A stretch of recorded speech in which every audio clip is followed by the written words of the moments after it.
Anupama serial से जुड़ी एक बड़ी अपडेट लेकर हम आपके सामने आ चुके हैं। आखिरकार प्रेम ने राही को बेघर कर दिया है। जी हाँ, आपने बिल्कुल सही सुना। जल्दी ही प्रेम राही को यह फरमान सुनाता हुआ नजर आएगा कि वह अनुज कैफे छोड़कर जा सकती है और अनुपमा जोशी के साथ वापस अपने घर लौट सकती है। आखिर ये सब कैसे होगा और आगे चलकर प्रेम और राही के रिश्ते का क्या अंजाम होगा, इसी बारे में हम इस वीडियो में बात करेंगे। अगर आपने हालिया एपिसोड देखा है तो आगे होने वाले ड्रामे से आपको ज्यादा हैरानी नहीं होगी, क्योंकि हमने पहले ही आपको बताया था कि जिस तरह प्रेम ने प्रेरणा को अपने कैफे से बाहर किया था, उसी तरह अब राही भी उसका अगला निशाना बनने वाली है। प्रेम एक एक करके उन सभी लोगों को अपने से दूर करता जा रहा है जो कभी उसके शुभ चिंतक थे। ये उसकी पुरानी आदत रही है और आखिर में वही अकेला रह जाता है। आगे चलकर वह अपने फैसलों पर पछताता हुआ भी नजर आएगा। फिलहाल बात करते हैं हालिया एपिसोड की।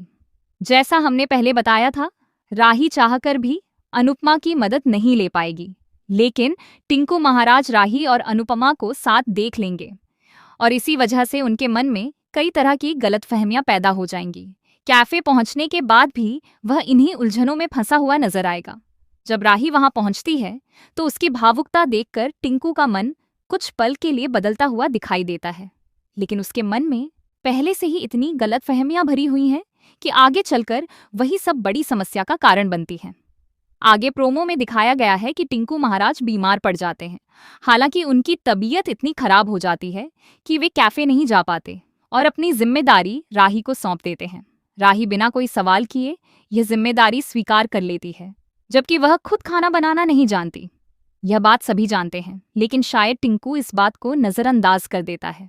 राही पूरी कोशिश के साथ कैफे की जिम्मेदारी संभालने निकल पड़ती है, लेकिन जब उसके पास वह हुनर ही नहीं है तो वह खाना कैसे बना पाएगी।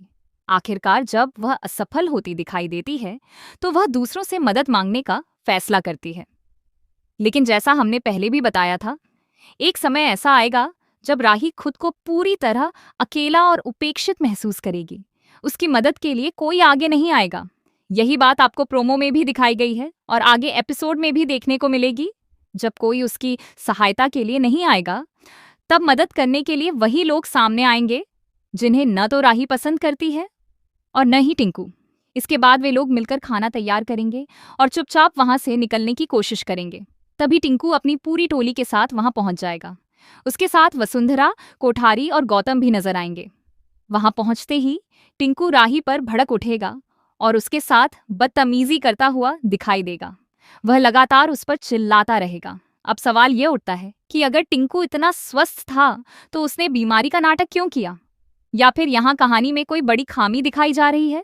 लेकिन चूंकि मेकर्स को ड्रामा और टकराव दिखाना है, इसीलिए इस तरह का एंगल जोड़ा गया है। आखिरकार टिंकू गलतफहमियों के आधार पर राही पर फिर से आरोप लगाना शुरू कर देगा। हालांकि इस बार राही के समर्थन में अनुपमा और दिग्विजय दोनों खड़े नजर आएंगे, लेकिन इसके बावजूद टिंकू किसी की बात सुनने को तैयार नहीं होगा।